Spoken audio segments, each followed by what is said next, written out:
Hello, podcast world. Welcome back to Fins to Forest, and welcome back, begrudgingly, to Tennessee and the blazing heat of a southern summer. We're back in Knoxville after about a month-long hiatus abroad, it felt like. And yeah, so things are slowly getting back to normal as far as life at home. Dana and I got back from Cape Cod and striper fishing up there about a week ago. And before that, I was in Alaska. Of course, if you've listened at all or watched any of our YouTube channel stuff, you know that. So it's been kind of strange reacclimating to being back home because it's only a month being gone, but a month doing all that stuff felt like a long time. So we're back. It's great. And getting ready to kick school back off here soon. That's my regular full-time job is teaching high school. So that's getting ready to begin, we think. So who knows? We'll see what happens. But we're excited to be back with everybody soon. So starting off today, this is going to be my favorite verse of the episode. It's not as random today. Usually I'll use one that my Bible app generates. This one is not as random. I've been reading the last week or so, been starting to read through Acts, and I'm in Acts 9 this morning. While I'm eating breakfast. And the last verse in Acts 9, it's verse 43. It says, Peter stayed in Joppa for some time with a tanner named Simon. A tanner, as in like tans hides. I've never noticed that before. And apparently, I did a little bit of looking, apparently it's the only time that a tanner is mentioned in the Bible. So this is not Simon Peter Simon. This is a different Simon. This is the only time that he's really mentioned. But so if you just look at Acts 9 in your Bible, this is Saul's conversion. This is where Paul comes from initially, where Paul is converted from persecuting the Christians to being one of the most written and read disciples out of all of them. So anyways, this is the very end of the chapter that's all about Saul's conversion. He was in Damascus, then he goes to Jerusalem. Who was it? Dorcas? No. I just read this morning. This is bad. Oh, that's right. Okay, so Tabitha was a disciple whose name was also Dorcas. That's why I'm confused. Anyways, but so after Tabitha, aka Dorcas, is raised from the dead by Peter, it mentions that Peter goes to stay with a tanner named Simon, which is where he ends up getting this vision from God. It's later on. It's cool. I'm not that far reading in Acts, but I know something like that is about to happen. So anyways, I just thought that was cool because there's a tanner that gets mentioned in the Bible, and I'd never noticed that before. So, and I thought, it's like, surely that means the same thing. Well, sure enough, it does. You can actually find YouTube videos where people go and visit Simon the tanner's house. Apparently that's still something that you can go and visit and see. So anyways, thought that was fitting for the Fins to Forest podcast. Talk about a tanner in Acts.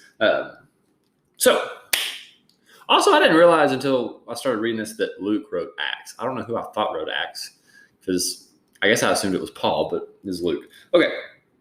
Realized that a couple of days ago, which probably sounds bad. Anyways, that's why you read the Bible. You learn things that you should know.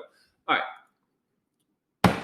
Cape Cod. I've not talked about Cape Cod on here at all. The last podcast where we interviewed Maggie, or I guess really where Maggie interviewed me, was filmed in Cape Cod, and we'd done all the fishing that was going to be done in Cape Cod, but I wanted to wait until I got back to actually talk about it. So striper fishing and big ones. This was really, really cool because another just thing that I was fortunate to get to do that I don't ever get to do was striper fishing. So fished with a guy named Jeff McCusker, a family friend of Dana's family, and fished with Jeff last year. We caught some big striper. And apparently this year in the bay, tuna. I got to talk about tuna too. I didn't tuna fish. Hang on. I'm going to forget if I don't write this down. Tuna in big words. I bought a mask while I was there that has tuna on it because I'm going to have to wear it while I teach. I thought that'd be a cool one. Okay. So when we were there, the striper fishing was apparently really bad. A lot of guys will go and fish the canal, ride bikes up and down the Cape Cod Canal. That hadn't been doing any good. The striper really hadn't made it there yet. Apparently a lot were up in Boston Harbor. But right as we were leaving, Dana's uncle, who does some commercial fishing for tuna, said that he had heard some of the big striper were just starting to get in there. They had gotten close to being up there at the Cape, but they hadn't yet. We went out fishing. There is a video of this on the YouTube channel of us catching striper. We went out of the canal. Yes, yeah, we went out of the canal and stayed inside the bay around a spot called Barnstable Harbor.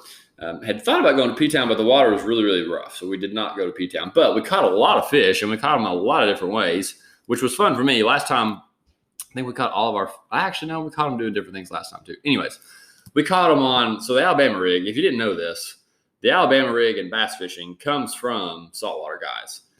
And I'm going to assume probably striper guys, since that's what we were throwing them for, but I'm sure they catch all sorts of stuff on them. So we were throwing some massive Alabama rigs. And it looked to me like Cincos.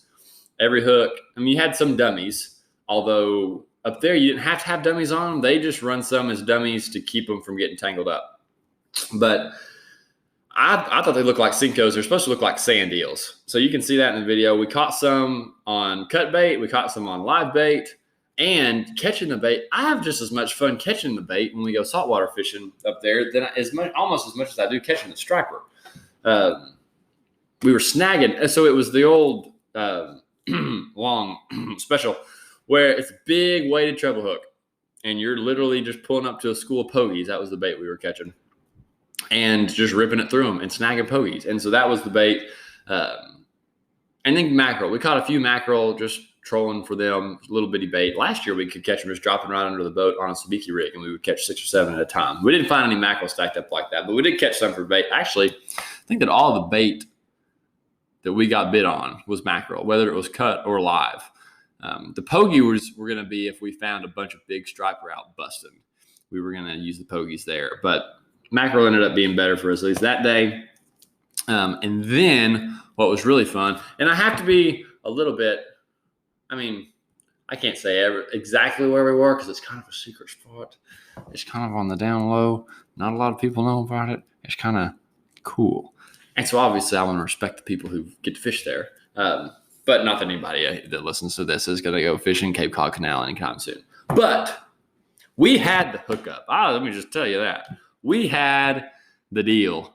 They had it figured out of where we could go and catch some striper. So we had to wait until the guy who had permission could get us in.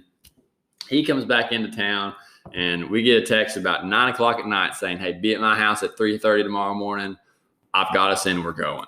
And we caught the dog crud out of big stripers. I caught one, if you can see it on the Instagram. I didn't take a camera just because I didn't want to ask to take another one in this weird spot. But you can see the pictures on Instagram. Either, you can follow the Fins to Forest page and get to my page, or you can just go to my page at Sam Karras. But like 47 inches, 40, 45 pound striper that are, huge. I want to say we caught 5 or 6 that were over 40, caught one that was 39 inches. And the slot. So last year, of course, me being a bass guy, we run into slot limits every once in a while. But normally a lake is pretty consistent year to year. So up there, the length limit changes, I would assume, every year, because it's different from what it was last year. Last year, you could keep one striper a person. This is for recreational guys. You could keep one striper a person, had to be 36 inches. So I just assumed that's what it was going to be this time. But there's a slot limit. So this year it was 28 to 34 inches, and you could only keep them if they were in the slot, not either side. So I did catch one slot limit striper, the smallest one we caught all day, which it was still a big striper. That we were able to eat. And I'm pointing at Dana because she's sitting over here in the corner, and she enjoyed these. I made some dang good fish cakes. I've never made fish cakes before. They were really, really good. And it was lemon. They were good. And I really didn't think I didn't know how I'd like fish cakes, but it was good. It was lemony, and I don't really know what all was in it. It was, of course, half her family is gluten-free. So we used the gluten-free breadcrumbs and the lemon and the thyme from the garden and made some dang good fish cakes. So that was fun. And we were catching those big striper. It's in a spot that is so thick. If you don't catch one, which you didn't catch them every cast, But if you made a cast where you didn't catch them, you were hitting them. You're just rolling over their backs because there's hundreds of them just stacked up in this little spot. But we were catching them on really big Sebile swim baits, big soft swim baits, probably a couple ounces, 2 or 3 ounce heads, I would guess. Yeah, I would say 2 or 3 ounce heads. But yeah, it was crazy. Maybe 4 or 5. Actually, no. I want to say they said we had 4 ounce heads. Okay, anyways. Yeah, so the striper fishing was nuts. It was really, really fun. And I'm stoked I got to do it. So that was very cool. Let's see. Those were the 2 fishing trips. There is bass fishing that goes on up there. I just didn't do it. I didn't take any rods with me this time. I will next time. But there's a ton of little bitty freshwater ponds spread all over the guys bass fish in. And so oddly enough, so I fished 2 bass opens, and one of my and they were years ago that I fished them. I want to say it was I was in college, maybe my sophomore year of college. Really should not have fished them. Should have waited and fished them now. I picked the 2 opens that I had no idea about where I was going to be or what was going on. We went to Oneida and went to the James River. But when I'm at Oneida, I drew the second day Josh Codier, who lives in Massachusetts. And so he sees that I'm up there. He texts me, he's like, "Are you on the Cape again?" I said, "Yeah, I'm up here." He's like, "I'm fishing." I'm going to say the lake name, and if I get it wrong, I'll have Dana correct me. Mashpee Wakeby? Is that it? Yeah, Wakeby. Mashpee Wakeby. Yeah. So he was actually there while I was there fishing a tournament on the Cape in Mashpee Wakeby, because that's apparently a place that they do that. So that was funny. So shout out to Josh for being cool. And bass fishing on the Cape. Oh yeah, the tuna. I didn't mention the tuna. See, that's why I wrote it down in big capital letters. So I remember to bring it back up. Let me make sure that's everything. Josh, bass fishing. Oh yeah, so Jeff offered to let us take a little, his duck boat out to bass fish, which I will probably have to take him up on next time. We just had too many things going on this trip. But I'll be glad to do bass fishing there. And while I'm on this, I have put this at the end. This hat, I don't know. I go on kicks where I wear one hat all the time. This is the hat I'm wearing all the time right now. It's North Chatham Outfitters. It's like the coolest outfitter store that I've ever been to anywhere. It's in Chatham, which is my favorite town on the Cape that I've been to. And it's just a really cool store. And they've got a really cool logo, and I like wearing their hat. So shout out to North Chatham as well. Okay. The tuna fishing up there right now is apparently really, really good. From the couple of people that I talked to about it. So you can go and fish. You can be like a recreational guy fishing for tuna. But you're probably not going to want to try to catch one of the 600, 700, 800 pounders, because what are you going to do with 800 pounds of meat, or 600, however much meat you would get off a 600 pound tuna. But the guy, Jeff, who I went striper fishing with, he said, "I've got a couple spinning rods that he could catch a 1 or 2, maybe 300 pound tuna on," which is what he was going to start trying to do. Switch the stuff over to tuna gear, which is fun to think like, oh, I've been striper fishing for a while. Let me just go catch some tuna or go fish for tuna. But the commercial fishing for tuna, #COVID, has gotten shut down until August because there's nobody buying the fish. The international buyers aren't buying the fish. A lot of the restaurants up there that are shut down or have been shut down or are only having such a limited number of people, they're not paying for an entire fish. So they've totally shut down the commercial fishing, and I don't know how big of an area that affects, but I'd imagine it's pretty substantial. So that was strange, because her uncle, who does commercial tuna fishing, he's like, "Yeah, I've been 3 times this year. I was going to go tomorrow, but they shut it down today. So we're not tuna fishing for who knows how long." So maybe in the future I get to go on a tuna trip. That would be really cool. Watching Nolan Miner catch those yellowfin tuna wherever he's been at. I think he's catching yellowfin. I think there's bluefin where I'm at, or vice versa. I really don't know anything about tuna fishing. I sent him something on Instagram the other day, and he's like, are you fishing for, or it would be cool to catch a bluefin. I've only ever caught the other. And I'm like, I don't even know what the other kind is. And he's like, yellowfin. I'm like, oh, duh. Or it was vice versa. I don't know anything about tuna fishing. I just know it'd be really fun to hook into one. You can see the tuna boats out there, the one that'll have a big beam that'll drop down to the water, and they'll harpoon them once they hook them, because you don't want to let them. Apparently, the longer the fish fights, the lower quality the meat becomes from the stress. And I don't know if it's releasing some sort of acid that degrades the fish quality, but they'll harpoon them and electrocute them and kill them really quick, and then it saves the meat quality. So that's interesting. Okay, let's see. I've got some good hunting news, actually really good news. I'll do something else first.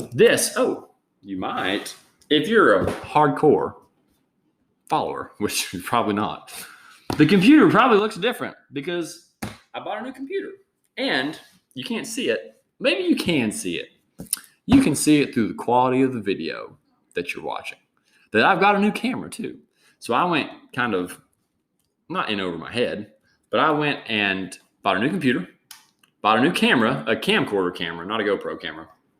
I've got my 2 GoPros, they work fine, but I knew I was going to have to invest in a better camera for deer season and self-filming hunts and just better quality content in general. And because I can use them for the podcast. So we've got a Sony FXR AX43, I think that's what it is, camcorder, and this cool Lenovo, I keep saying it wrong, laptop. So yeah, that's cool. So hopefully you will notice a quality uptick in the videos and the content you're watching. Okay. Not a ton of stuff. I have not done a ton of uploads. I haven't really posted anything other than a new trail camera video since I've been back from Cape Cod. But I'm going kayak. I'm doing a weird kayak smallmouth thing tomorrow that I really hope works out. I hope we can catch some doing it. We should be able to, although it's been pouring rain for a little bit. And that, I don't know what that's going to do to the river we're supposed to be at. Who cares? Kayak fishing smallmouth tomorrow. That we should get some cool stuff doing that from what I've heard. Anyways, all right. Hunting news, good hunting news, not from the lease, but from the draw hunts. So I ended up getting my first draw, or my first priority pick, which was a muzzleloader hunt, Catoosa, November 19th through the 21st. I got drawn for that. So that was exciting. We got, I think 2 or 3 days ago, the email about the draw hunts. So been waiting to find out if I was going to get drawn anywhere, and I ended up getting my first choice. So that's exciting. And it's going to be kind of prime time muzzleloader. I love muzzleloader. And yeah, it'll be somewhere new there. So I've got, hopefully I can not hunt Catoosa during bow season, because the only chance that I have to hunt Catoosa during bow season, their little bow window that's open to everybody. If I don't make the cut at the BFL regional in Virginia, then I could potentially drive back that day, go to Catoosa and hunt for either 1 or 2 days, which if I do that, it would really just be to scout for the draw hunt later on in November, just to check pressure. And I've never been there. I really just need to go and walk around. So I'm going to do a little bit of preseason scouting at some point.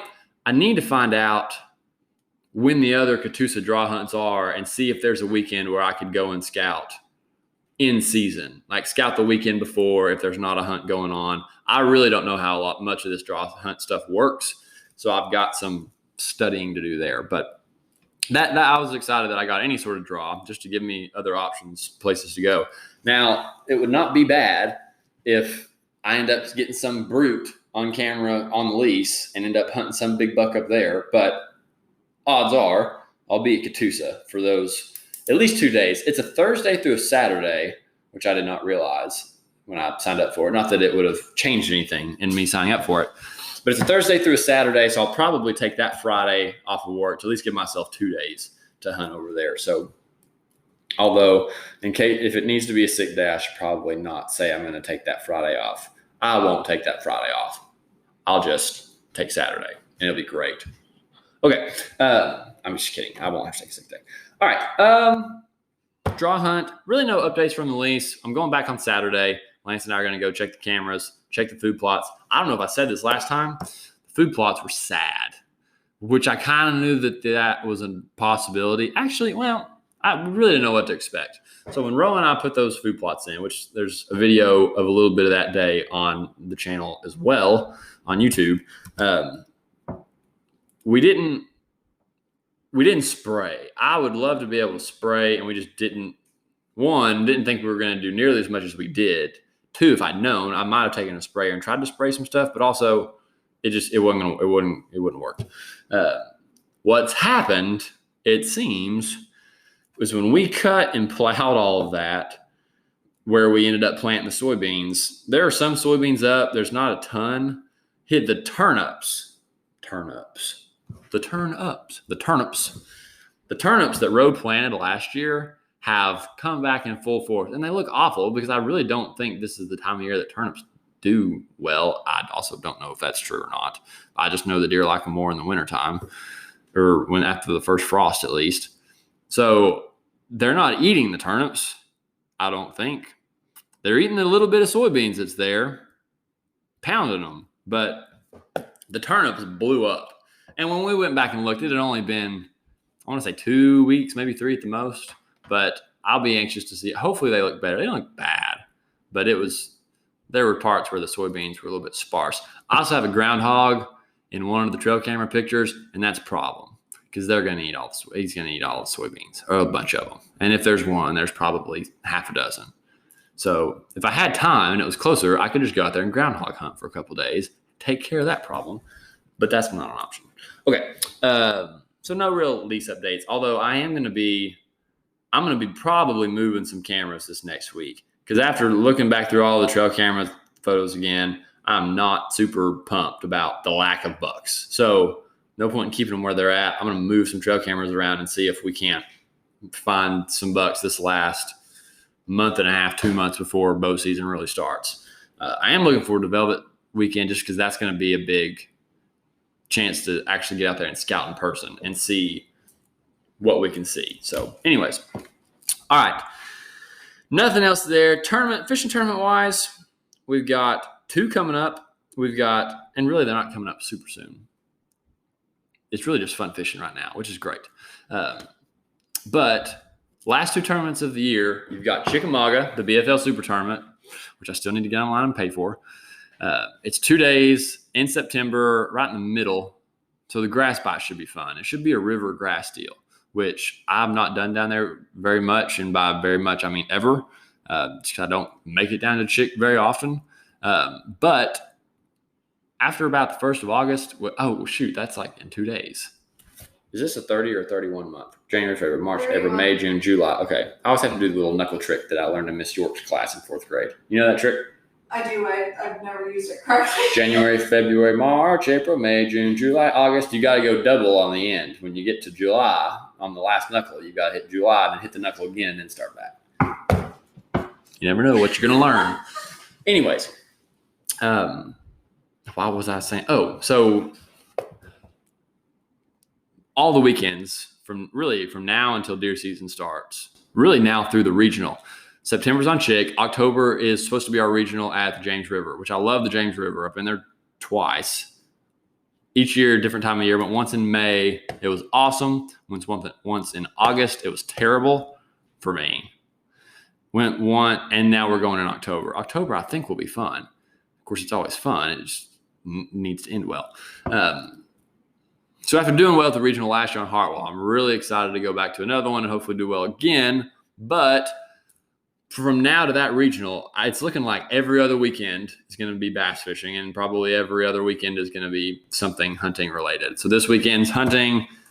Then the rest of August is probably going to be fishing, getting ready for the September and Chick, make a couple of trips down to Chick, just get used to it, learn it some, because I really don't know it very well compared to a lot of people. And then you've got the velvet hunt at the end of August, so I won't fish that weekend. And then the weekend after Chick is going to be, Chick is 2 weeks out. I want to say Chick is 2 weeks out from bow season opening. Maybe 3, but I'm pretty sure it's 2. Yeah, it'd have to be. So you got Chick, then we'll bow hunt up to the opener, and then hunt opening weekend, and then next 2 weekends will be James River. And then after James River, we're all deer season.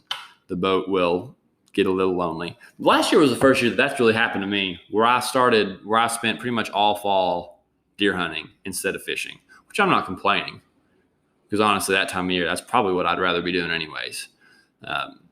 And now after looking at all the public land options since December of last year, close, I don't have to drive 2.5, 3 hours every time I want to hunt. So between playing with public land and going to the lease, pretty much all fall is going to be deer hunting, which is why I bought the camera. I'm not pointing at you. I'm pointing at the camera. Because, man, we should have some cool deer hunting stuff. There's so many things the last couple of years I wish I'd gotten on camera. So I'm excited to get to use that now. So I think that's all I got. We're going to be done in under half an hour. About time to go do a little basketball conditioning with the Lady Eagles. And, yeah. That's all I got. Thanks for watching. That's it. Don't forget to subscribe if you haven't already. Odds are somebody watching this has not. If you do it, that'd be really cool. There's going to be a giveaway on this page on Monday. A big one. It's going to be cool. Thanks for watching. Thanks for listening. Until next time.